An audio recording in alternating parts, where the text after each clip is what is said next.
inspired by true principles of chaos theory.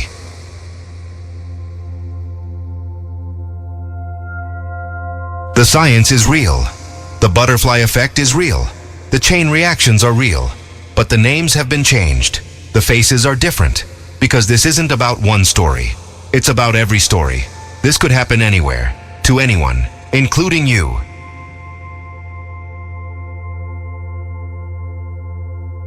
The last catch. A fishing captain ignores the salmon spawning season in Alaska. One illegal trip, one night. Thousands of fish caught. Within weeks, bears starve. They invade the town. People are attacked. The government orders the bears killed. The tourism industry collapses. Hotels close. Families lose everything. A desperate young man commits a crime. Someone dies. The captain? He sold the fish, pocketed the money, and went home. He never knew. This is what happens when one man's greed destroys an entire ecosystem. This is the butterfly effect.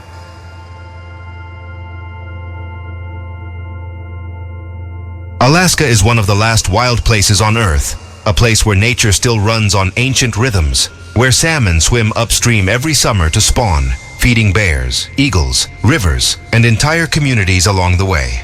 For thousands of years, this cycle has sustained life. Bears eat salmon. Eagles eat salmon. Rivers carry the nutrients of dead salmon into the soil. Trees grow. Forests thrive. And the small towns scattered across Alaska's coastline? They thrive too. Fishing, tourism, ecotourism. Watching bears catch salmon is one of the most popular tourist attractions in the world. People pay thousands of dollars to stand on wooden platforms in places like Katmai National Park, cameras in hand, watching grizzlies feast. It's a delicate balance. Remove one piece, and the whole system trembles. This is the story of what happened when Captain Ray Dawson, 51, a greedy fishing boat captain from Juneau, decided that one illegal trip was worth the risk. He didn't think about bears. He didn't think about rivers. He didn't think about the town of Briar Creek, population 800, that depended on salmon tourism to survive. He thought about money, and money is a very convincing reason to ignore the rules.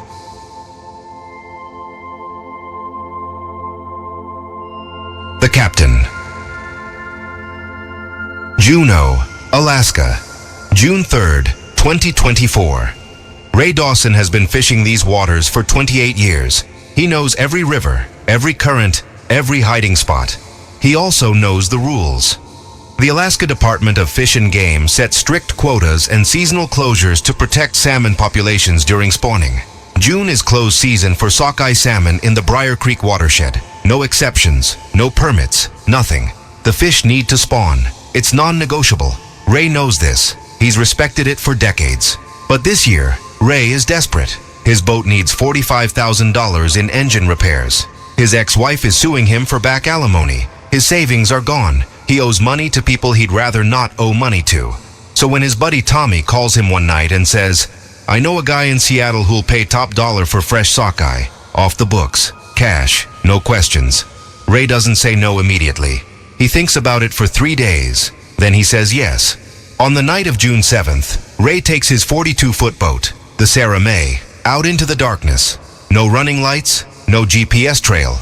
Just him, his crew of 2, both paid well to keep quiet, and the nets. They head up the Briar Creek River system, deep into the watershed, far from any ranger stations.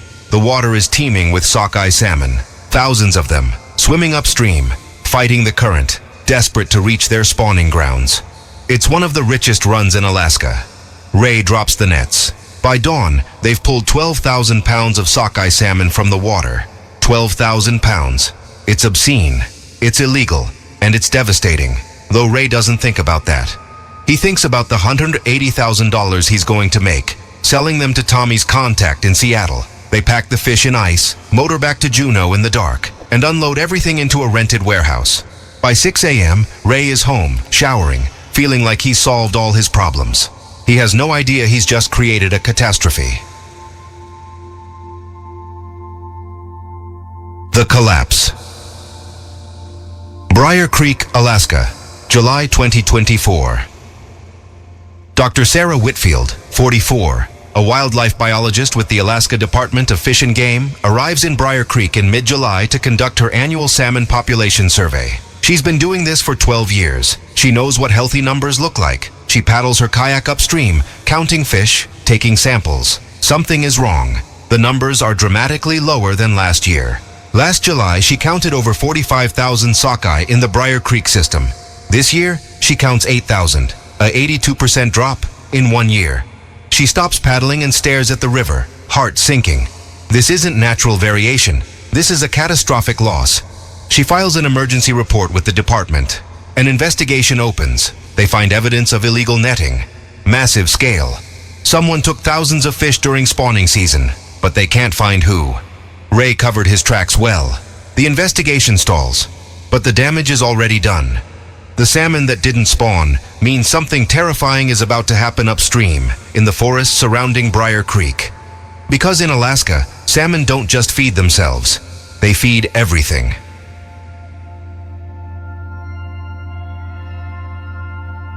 The bears. Briar Creek, Alaska, August 2024. The grizzly bears of the Briar Creek watershed have depended on sockeye salmon for thousands of years. Every summer, they gorge on the upstream salmon runs, consuming up to 80 pounds of fish per day, building the fat reserves they need to survive hibernation.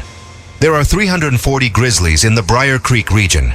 This year, when they arrive at their traditional fishing spots, the rivers are nearly empty. The salmon aren't there, or rather, there aren't enough of them. Bears that normally catch 20 fish a day are catching 2. Some are catching none. The bears are confused, frustrated, desperate. They begin to wander, away from the rivers, away from the forests, toward human settlements, toward food. The first incident happens on August 14th. A bear breaks into the back of a pickup truck parked outside a grocery store in Briar Creek, looking for food scraps. Nobody is hurt, but the town is shaken. The second incident is worse. On August 19th, a grizzly enters the backyard of a family on the edge of town. Their 7-year-old daughter, Lily, is playing on the swing set. The bear is not aggressive, it's just hungry. But it's 600 pounds and it's in a residential yard with a child. Lily's mother screams. The bear charges, not at Lily, but at the barbecue grill where leftover burgers are still sitting. It knocks the grill over, scattering food everywhere. The family locks inside, terrified. Nobody is injured. But it's a warning. And warnings in Alaska are taken seriously. By late August, bear sightings in and around Briar Creek are happening almost daily. The Alaska Department of Fish and Game sends wildlife officers. They set up deterrents, bear traps, warning systems. They relocate 3 bears, but there are 340 of them. You can't relocate 340 bears. The situation is becoming unmanageable. Then, on September 2nd, it gets worse. A tourist named Greg Hoffman, 38, from Portland, Oregon, is hiking a trail just outside town when a grizzly charges him. The bear was protecting a food cache it had found, a dumpster behind a restaurant. Greg tries to run. The bear catches him, mauling, severe lacerations, broken bones. Greg survives but barely. He spends 6 weeks in the hospital in Anchorage. His face is permanently disfigured. He will never hike again.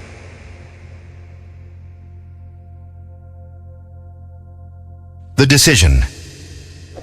Briar Creek, Alaska, September 2024. The mauling of Greg Hoffman makes national news.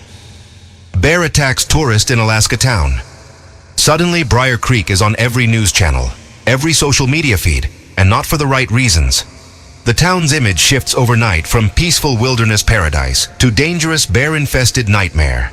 The Alaska Fish and Game Department holds an emergency meeting. The options are limited. The bears are hungry, desperate, and increasingly bold. They can't relocate hundreds of bears. They can't wait for the salmon to return because the damage to this year's spawning cycle is permanent. The decision is made, a controlled cull. 30 bears will be put down. The ones most frequently seen near town. The ones posing the greatest threat. It's heartbreaking for the locals. These bears have lived here for generations, but it's necessary. The cull happens over 2 weeks in late September. Wildlife officers, hunters, and military support carry it out. 30 bears are killed. The local newspaper runs a front-page story. Town kills 30 bears. The photos are devastating.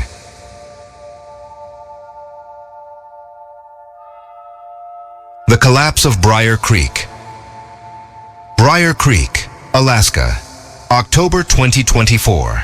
The bear attacks and the cull destroy Briar Creek's tourism industry overnight. The town's economy was built on three things: commercial fishing, wildlife tourism, and bear watching ecotourism. Commercial fishing is already suffering because of the salmon collapse. Bear watching tourism, gone. Who's going to pay $3,000 to watch bears in a town where a man was mauled and 30 bears were shot? Bookings for the winter season dropped by 90%. The Briar Creek Lodge, the town's largest hotel, cancels all reservations and lays off 23 employees. 2 smaller bed and breakfasts close permanently. The local wildlife tour company, run by a man named Tom Elders, 48, shuts down entirely. Tom had invested everything in his business over the past decade. Now it's worth nothing.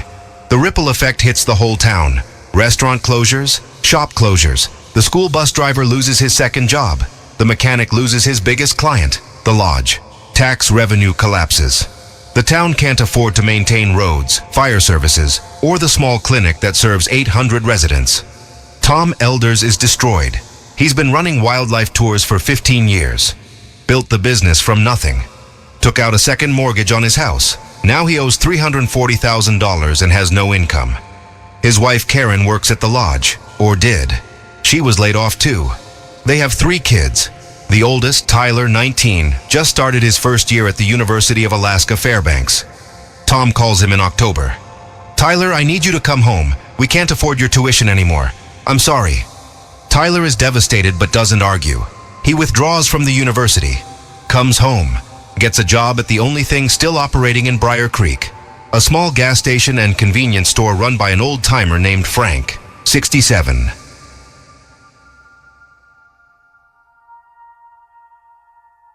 The crime. Briar Creek, Alaska, November 2024. Tyler Elders is 19 years old and already feels like his life is over. He works 12-hour shifts at the gas station for $15 an hour. It's not enough. His parents are drowning in debt. The house might be foreclosed. His dad barely speaks anymore, just sits in the living room staring at nothing.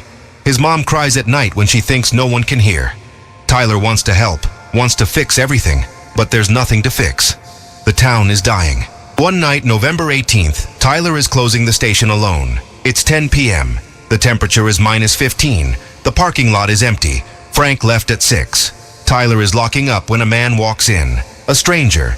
Not from around here. He's been buying gas all week, paying cash, always watching the register. The man's name is Dale Kruger, 44, a drifter passing through. He's been casing the station for days.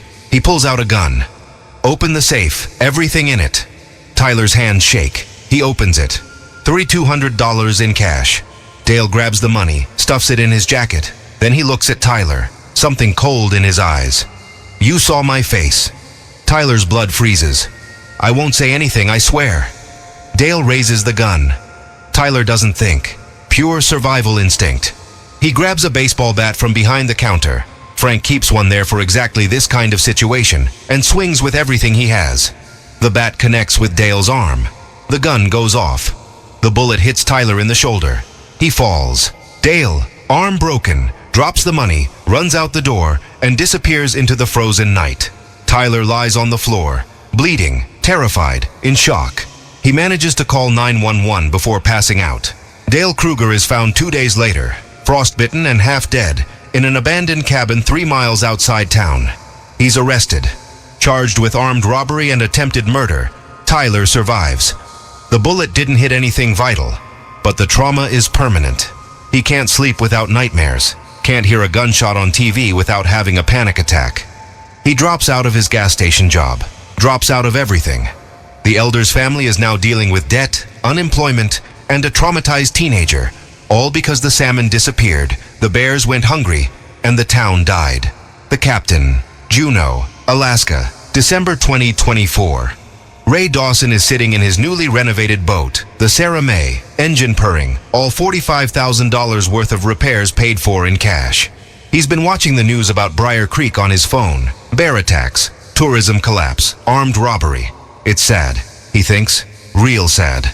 Small towns in Alaska have it rough. He shakes his head and takes a sip of his coffee. He has no idea. No connection whatsoever between his illegal fishing trip in June and everything that's happened since. The investigation into the salmon poaching is still open but cold. No suspects. No evidence linking anyone. Ray feels safe. He paid his debts. He's alive. He's moved on. He'll fish again next summer. Maybe even illegally again, if the money is right. Because Ray Dawson doesn't think about ecosystems. He doesn't think about bears or rivers or small towns. He thinks about money. And the butterfly doesn't care what Ray thinks. The butterfly already flapped its wings, and the hurricane already destroyed Briar Creek. Butterfly effect. One captain, one illegal fishing trip, 12,000 pounds of salmon stolen, 340 bears left without food. Bears invade a town of 800 people. A tourist is mauled. 30 bears are killed. Tourism collapses. A lodge closes. 23 people laid off. A wildlife tour company shuts down. A college student drops out. A town begins to die. A desperate man is robbed at gunpoint. Someone almost dies. All because one greedy man decided one night in June that the rules didn't apply to him. This is what happens when greed ignores nature. This is the butterfly effect. This is reality.